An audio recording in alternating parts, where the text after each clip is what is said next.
Ushbu suratdagi dunyodagi eng yirik yo'lovchi tashuvchi kema bo'lib, uni suvda suzib yuruvchi kichik shaharcha deyish mumkin. Bu gigant kema AQShning yirik kompaniyalaridan biriga tegishli bo'lib, u 2008-yil 22-noyabrda ilk marta suvga tushirilgan va shu kundan boshlab u o'z faoliyatini boshlagan. Kemaning umumiy og'irligi 45 ming tonnani tashkil qiladi va u 48 ming qismdan iborat. Ushbu kemaning uzunligi 360 metr bo'lib, u mashhur Titanic kemasidan 91 metrga uzunroq. Balandligi esa 72 metr. Bu taxminan 24 qavatli imorat balandligiga tengdir. Bu kemada jami 18 ta palova bo'lib, ulardan 16 tasi yo'lovchilar uchun mo'ljallangan.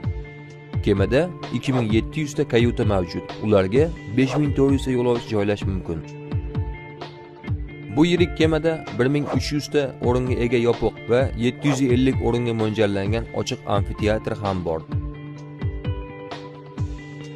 Shuningdek, kemada 4100 ta hojatxona, 42 ta lift, 4500 ta konditsioner va 21 ta turli kattalikdagi basseynlar mavjud.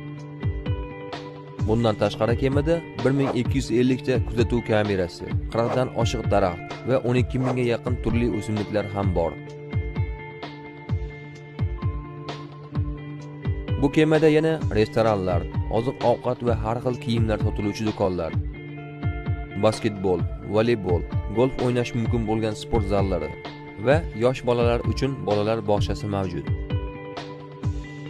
Ushbu kemada 6 ta yirik tok ishlab chiqaruvchi generator bo'lib, u kemani uzluksiz elektr energiya bilan ta'minlaydi. Bu generatorlar soatiga 12 tonna dizel bilan ishlaydi va 100 megavat elektr quvvatini ishlab chiqaradi.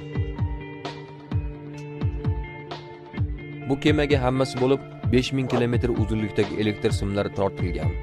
Ushbu ulkan kemani qurish uchun 1,5 milliard AQSh dollari pul sarflangan.